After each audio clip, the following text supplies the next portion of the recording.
Olá a todos, meu nome é Helena Mota, eu sou mestranda no programa de pós-graduação em artes da UERJ e hoje eu vim dividir com vocês um pouquinho da minha pesquisa. A base da minha pesquisa é a relação do indivíduo com os espaços que ele ocupa. Me interessa pensar numa construção de identidade através dos espaços por onde nós passamos, percorremos e todas as experiências que vivenciamos nesse caminho.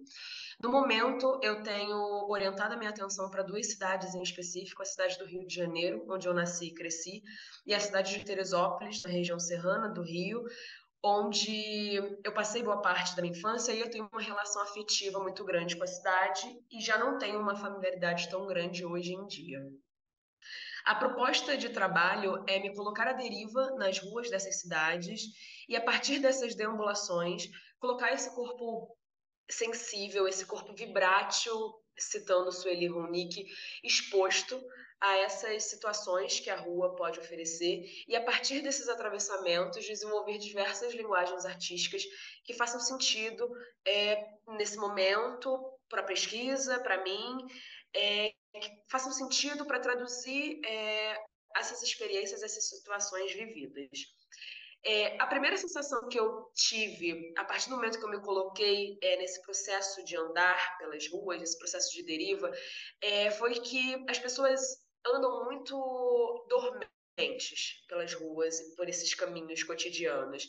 É, a sensação que eu tenho é que as pessoas estão automatizadas no caminho da casa para o trabalho, do trabalho para o supermercado, do supermercado para a academia, e não se percebem naqueles espaços, não percebem as pessoas que passam por elas naqueles espaços.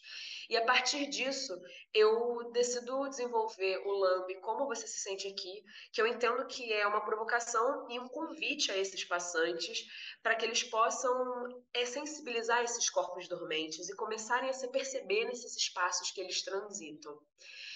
É, eu começo a desenvolver esse lambe na cidade do Rio e vou para Teresópolis e grudo esse lambe em três lugares específicos.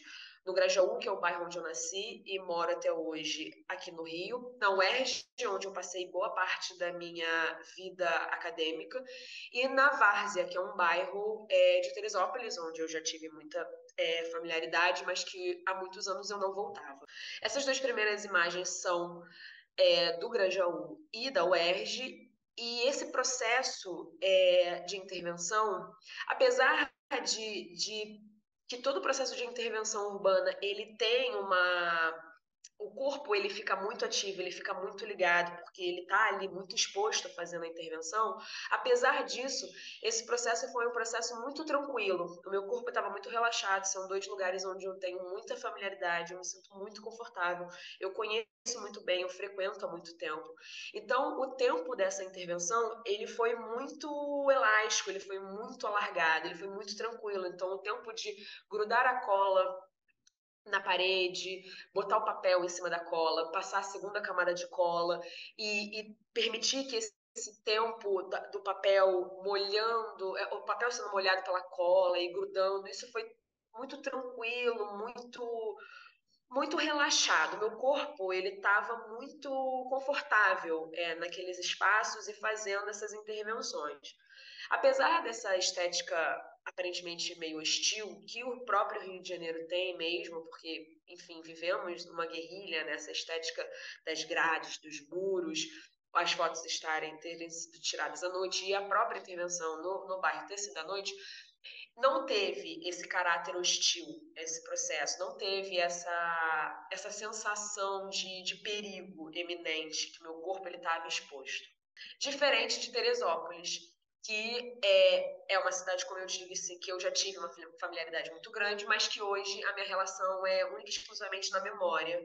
Eu não tenho mais contato com essa cidade e volto a ela depois de muitos anos e a minha relação ela se transforma. Então, essa intervenção ela ganhou um caráter muito mais urgente. O tempo dela foi muito mais apressado, muito mais acelerado, porque eu e uma amiga, que foi quem se predispôs aí comigo, nos sentimos muito vulneráveis, muito expostas. A gente tinha a sensação de olhos em cima da gente, que a gente não deveria estar ali fazendo aquilo. A partir dessa sensação de vulnerabilidade, de perigo iminente, a percepção da própria materialidade dos materiais que eu estava usando também ganhou um outro significado. Eu entendi que a cola estava muito grossa e que precisava estar mais líquida para que eu pudesse botar com mais rapidez na parede. A gramatura dos papéis coloridos, ela é maior, então os papéis demoravam mais para molhar e, consequentemente, grudar na parede. E esse corpo, a sensação que eu tive é que esse corpo vibrátil, ele realmente ficou muito mais sensível e muito mais exposto a todos esses atravessamentos que as ruas te oferecem nessas situações, quando você se expõe. Eu e a minha amiga entendemos, meio que sem precisar conversar, os nossos corpos entenderam que o ideal era não trocar olhares com os passantes, simplesmente grudar os lambes e ir embora. E a gente sentia esses olhares. Eu especificamente senti o olhar de um senhor na janela, olhando. Eu sentia o olhar na minha nuca e foi muito desconfortável. Um olhar de repressão, de eu não deveria, que ele achava que eu não devia estar fazendo aquilo. A partir dessa intervenção, o meu trabalho ganhou outras camadas, ele ganhou outros entendimentos. E aí eu trago um pouco da biografia de Jeanne Barré, que foi a primeira mulher a circundar o globo terrestre a bordo de um navio. Ela era herbolária, perdão, e uma mulher das ervas, e ela foi a bordo desse navio como assistente de um naturalista chamado Philibert Commerson, e ela teve que fingir que era um homem para que pudesse estar a bordo junto com ele, por uma questão burocrática, porque era proibido mulheres estarem a bordo, e por uma questão de segurança, pela integridade física dela. E ela precisou se fantasiar, né? Se vestir com as roupas de entendimento masculinas e se comportar como tal, para que não fosse descoberta. A partir do momento que a identidade dela é exposta, ela sofre as mais variadas violências. O corpo dela é violentado.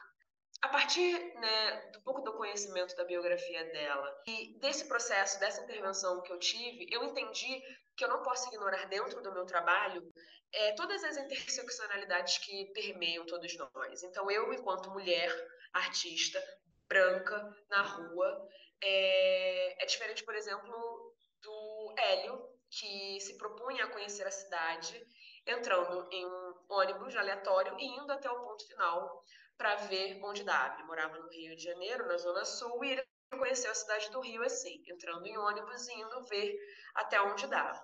E eu comecei a entender que esse processo de deriva e deambulação para o Hélio, ele acontece de uma forma completamente diferente do que para mim. E eu comecei a entender que isso não poderia ser ignorado no meu trabalho. Até então, eu não levava isso em consideração, não era sobre isso, mas eu comecei a entender. E eu achei interessante que, a partir do momento que eu faço uma provocação para esses passantes de como você se sente aqui, eu começo a perceber que eu também fui provocada e eu também fui atravessada e que meu corpo também está exposto. E meu trabalho ganhou outras camadas. Eu voltei para Teresópolis depois de um tempo e vi que os lambes tinham sido arrancados. Nessa segunda imagem, a gente consegue ver que fizeram um grande grafite em cima do paredão que eu tinha colocado anteriormente os meus lambes.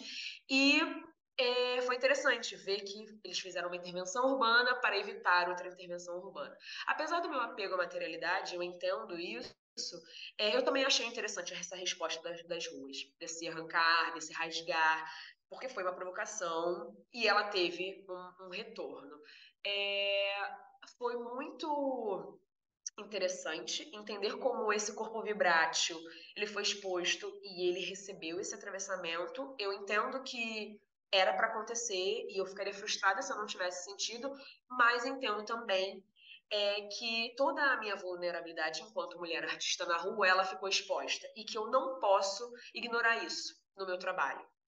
Não tenho como ignorar isso por uma questão de preservação da minha integridade física, mas que isso também tem que fazer parte do meu trabalho e que todo esse medo que eu senti, ele vai me acompanhar e ele vai também ser potência para os meus próximos trabalhos.